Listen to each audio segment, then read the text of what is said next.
Hello, everybody, and welcome back to another week of Let's Talk, but No Politics Okay presents this week in a pop culture review. I'm your host, Andrew Lenz, coming to you every Monday on YouTube. Sometimes I post this for my bonus episodes that come out every Friday at 7 p.m. Eastern on the Helium Radio Network. And you can also catch my main podcast every Sunday on the BICBP Radio Network, Apple Podcast, Spotify, Google Podcasts, Audible. Go check it out. Main episode over there. And these, if you're new, I always like to kind of bring it if you're new to what I'm doing here, is on my Facebook page, Let's Talk But No Politics Okay. I have graphics of things that happened within the week of pop culture, and I put them up there daily. It comes out, every day at 8 a.m. Eastern, I want to say, because I live in Texas, so that's Central Time. But I do these graphics because it's kind of fun to look back at when things came out.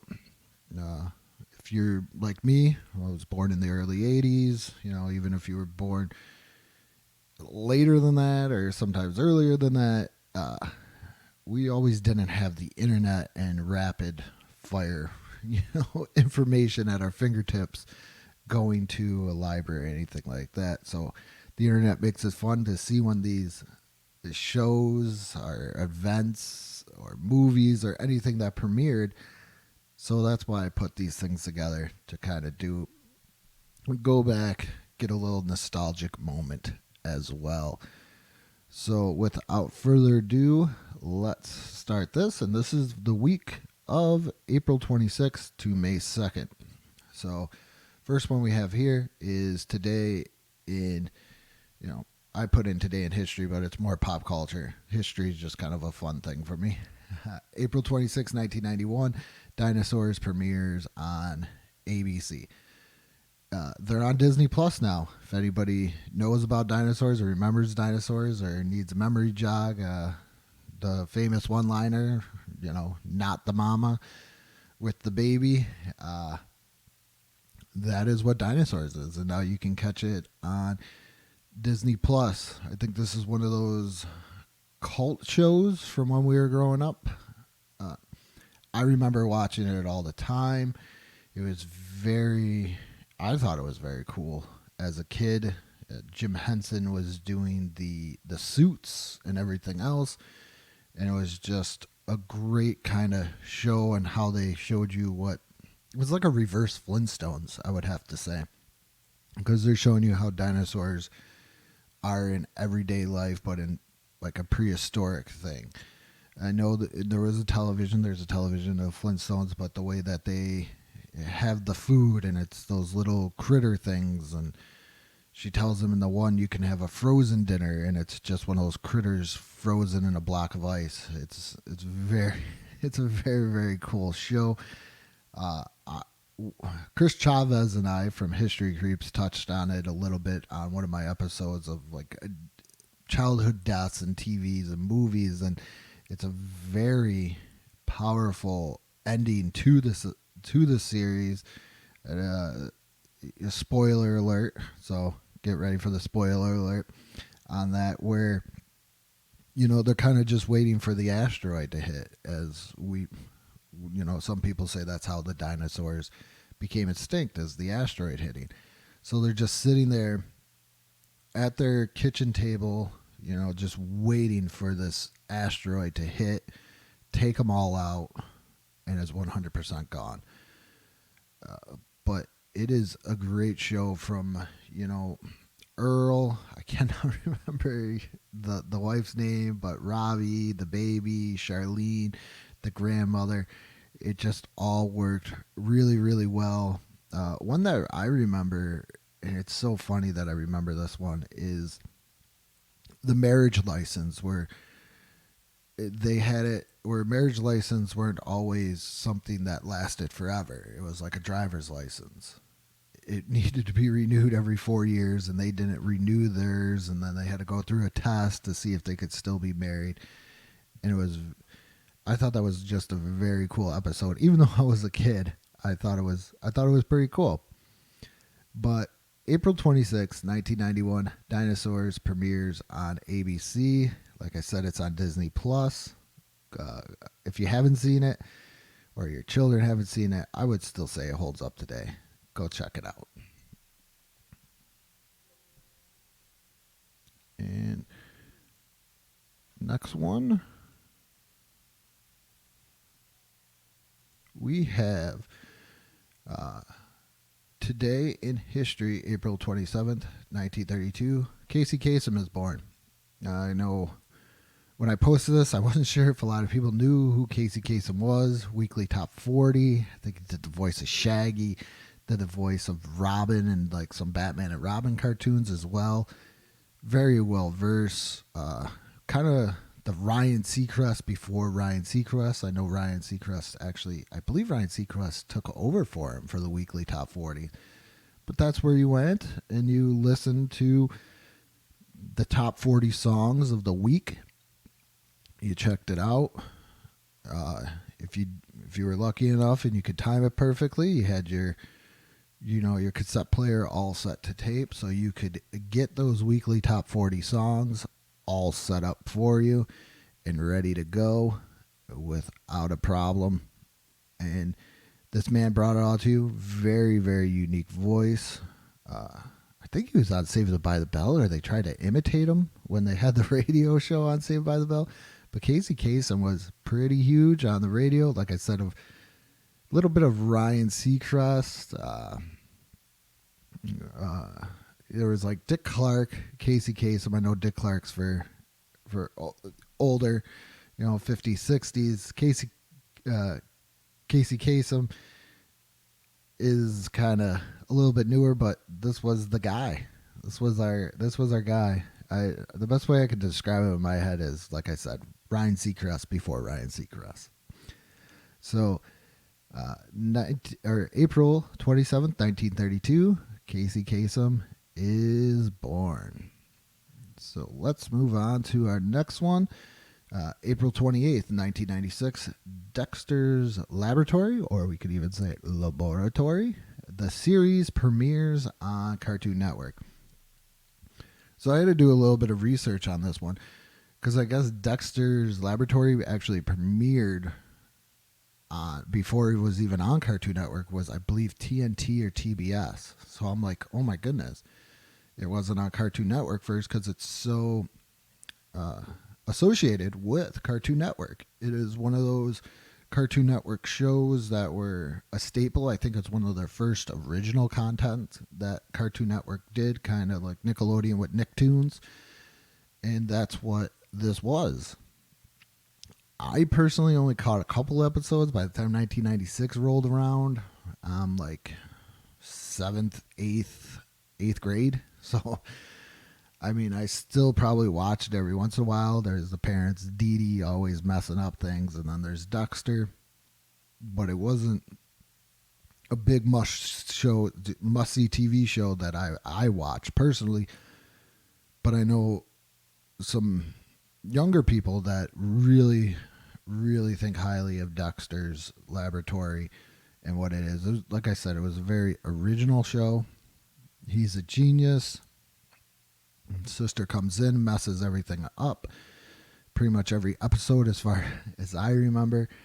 But I like Dexter. It was a cool show. If it was on, I watched it. I had younger cousins and, they watched it. So I watched it with them. And it was very, very, very cool. I like Dexter. Like I said, I don't have any great fond memories of it, but it is something that I know is stapled into pop culture history. And April 28th, 1996, Dexter's Laboratory, or you could say Dexter's Laboratory, the series premieres on Cartoon Network. So let's move on to our next one. And we have April 29th, 1994, PCU premieres in theaters. I personally did not see this in theaters. I watched this a lot on I believe it was HBO, Cinemax, things of that nature. It was one of those what I call like HBO movies because it just always seemed to be on at some point of the day. You know, what are some other ones? Airborne that I think of when I think of like HBO, like Airborne, and I can't think of the other one right now. But those were like HBO movies. They were just on. It just seemed like they were on every day. And PCU was an awesome movie. If you've never seen it, it's about this pre-freshman. He goes to visit this university called Port Chester University, but the campus is turning very PC, politically correct, and there's one fraternity that is not politically correct at all. So pretty much every day on this campus, there's a protest. There's something going on.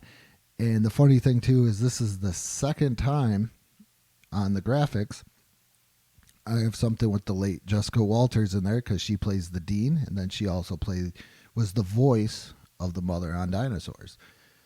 But this is a very, very quotable movie. A lot of fun. I can't say enough about this movie that it's so amazing. I don't want to get into too much because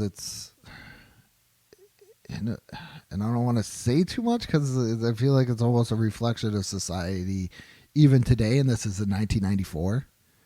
So if you're just looking for something, not sure what to watch, please go check out PCU. Jeremy Piven's in it, David Spade, Jon Favreau, really great things, classic lines of, you're wearing the shirt of the band you're going to see. Don't be that guy. Don't be that guy.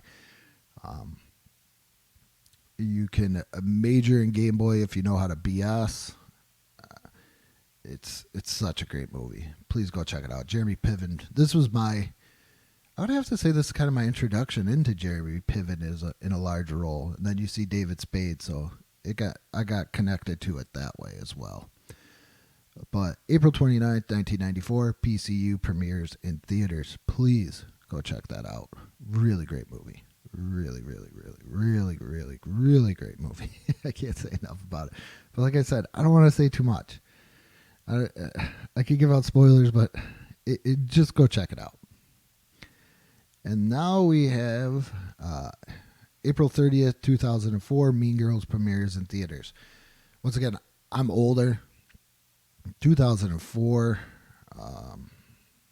How old am I? Like 23, I want to say. But I watched this movie when I was overseas. And it was one of those, it became one of those things where we got sick of watching war movies every day. So we were like, hey, let's just watch any movie we can find when we have downtime because you just don't want to think about what's going on outside and you want to have something going on in your head inside. So, Mean Girls, and this is probably at the height of the whole Lindsay Lohan thing as well.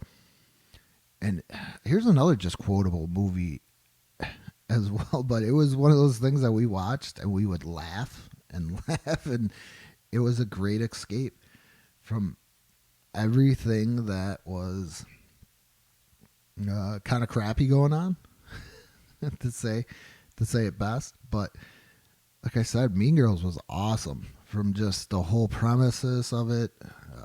Tim Meadows, Tina Fey, Lindsay Lohan, Amy Adams, Lacey Chabelle. I forget what the other girl's name is, but like I said, Regina George is an ultimate villain. The plastics, all of that, the revenge plot, and how she went, spoilers, so far deep undercover that she ended up becoming it. Something like a weird Donnie Brasco type deal where she gets so undercover in trying to destroy things that she just becomes a part of it and forgets about what the actual plan was. So April 30th, 2004, Mean Girls premiere in theaters. And that was a really great movie as well. Next one, here we go. This was like a really great week for a lot of great pop culture stuff. So today in history, May 1st, 1999, a preview of SpongeBob SquarePants premiered after the 1999 Kids' Choice Awards. SpongeBob has been around that long, and it looks like last year he could legally drink. SpongeBob was once again huge hit. I would have to say probably the most, and this is coming from me where I was at the beginning of Nicktoons, probably the most popular Nicktoon of all time. I think when a lot of people now, the average person thinks of Nicktoons, they're thinking SpongeBob SquarePants. And you have SpongeBob and you have Patrick, and it was something a little bit different. It was new, under the water, still goofy character and everything else, but it was I thought it was very cool. I know my girlfriend at the time watched it. So, I watch it. Like I said, I have younger cousins. So if my younger cousins are normally watching it, I'll probably sit there and watch it too. Just because they're there. But SpongeBob is still awesome. To this day, my kids still watch it. They come out with a prequel one, Camp Coral, on Paramount Plus. So I don't think SpongeBob's going anywhere anytime soon. It was like a very original concept, and it's still one of those machines. It's almost Simpson-esque, where it just doesn't seem like it goes away. It's just there, and it's like a Nickelodeon staple, and it's not going anywhere anytime soon. So we might as well just get used to SpongeBob SquarePants for as long as time goes. But May 1st, 1999, a preview, I can't even talk, preview of SpongeBob SquarePants premiered after the 1999 Kids' Choice Awards. Very cool. I like that. I did not watch the preview. If you did, leave a comment or something down below. So the last one is May 2nd, 1997, Austin Powers International Man of Mystery debuts in theaters. I think, once again, one of the most quotable movies. Mike Myers hit a grand slam. I think a lot of people don't like this movie. I do. I thought it was great.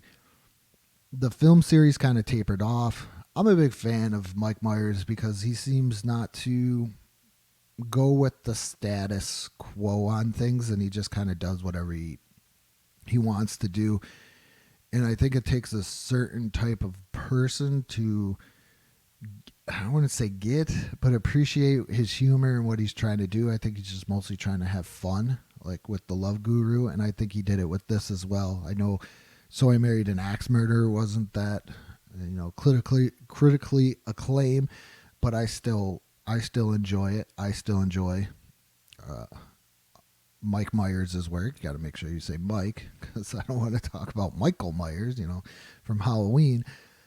But this was a cool movie. It set you back to the 60s, kind of a James Bond type spoof. You got Dr. Evil. They're all frozen, and now they got to adjust to life in the 90s, where $1 million is not that much anymore.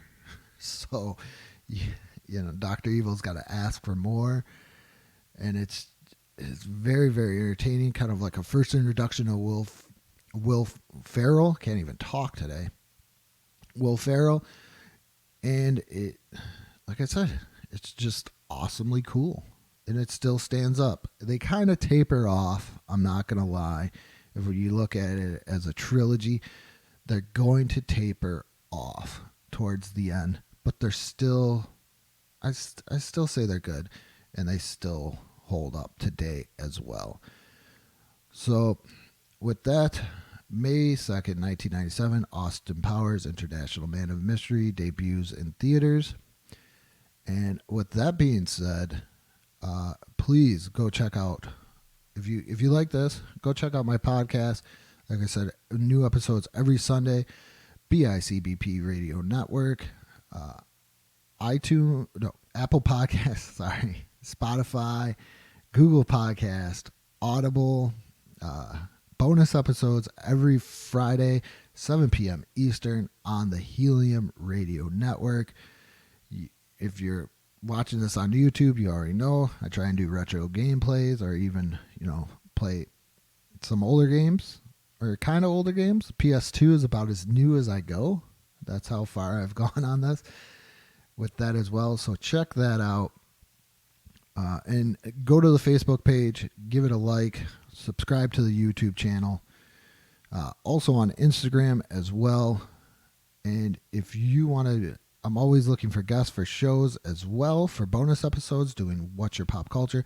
So if you want to be a guest and you want to talk about what pop culture means to you, please send me an email at letstalk716@gmail.com. And with that being said, good morning, good afternoon, and good night.